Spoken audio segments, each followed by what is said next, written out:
Many people come to this country seeking refuge, escaping their own country's battles and dangers, and ultimately coming here to live the American dream. But what is the American dream? Is it the police brutality that some of its citizens go through? Or maybe even the unattainable cost of living? Or possibly the instability of the political climate? Hundreds of thousands of people are sold this unrealistic dream that the United States is this perfect country when that is far from the truth. One of the many U.S. tragedies or events that happen in this country is mass shootings, more specifically, school shootings.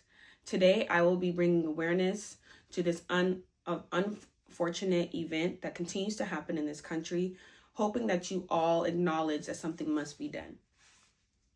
School shootings have become a fear for not only students, but teachers, parents, families, and friends, and honestly, everyone in this country.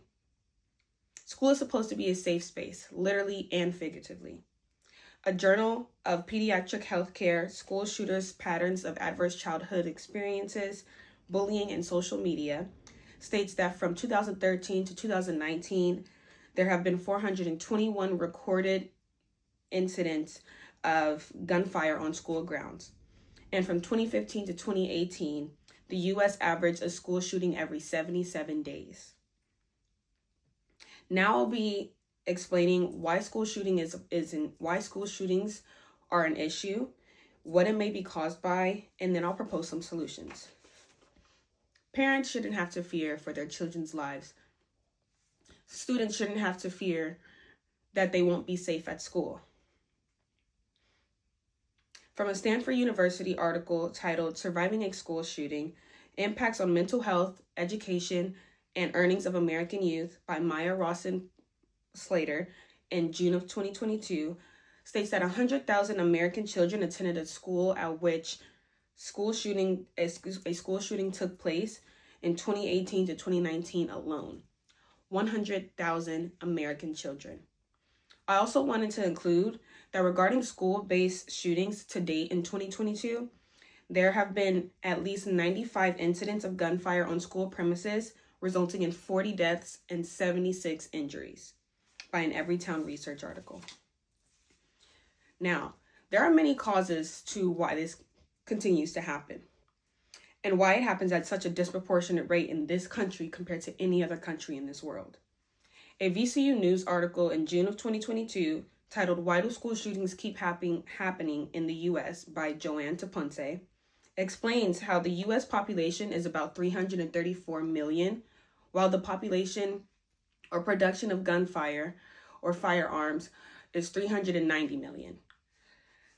This piece of evidence alone should be concerning for not only the citizens of this country, but also the government. Why are there more firearms than there are humans? School shootings happen at an alarming rate in this country, but rarely anywhere else. 80 to 90% of all school shootings happen in this country alone. And this happens because school safety continues to not be at the top of the government's priority list. Lastly, I'll explain some solutions. There are many ways to prevent school shootings, but I'm going to propose 2 solutions today.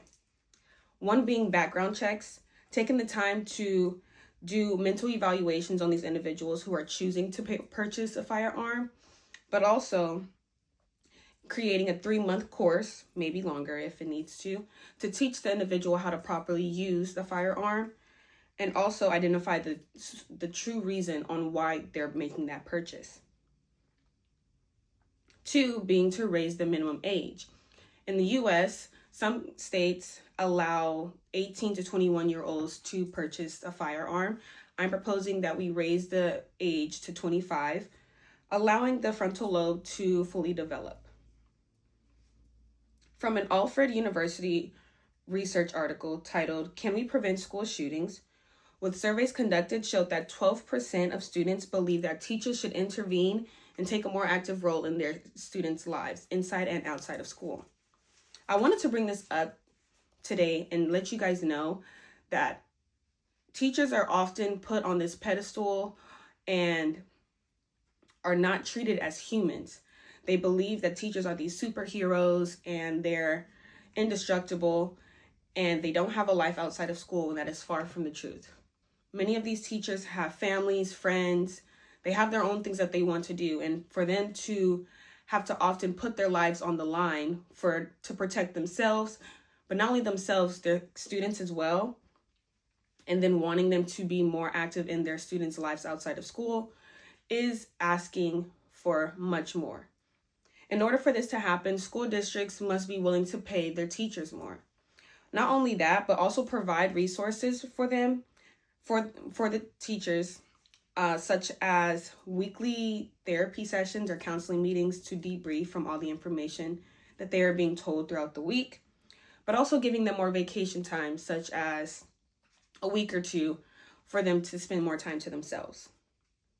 To conclude, I explained the problem with school shootings, the fact of them being caused by the amount of firearms that there are in this country, and school safety not being at the top of the priority list for the government. I have also proposed some solutions, including to increase the minimum age, but also create a more extensive background check for every purchase. No one should have to live in fear.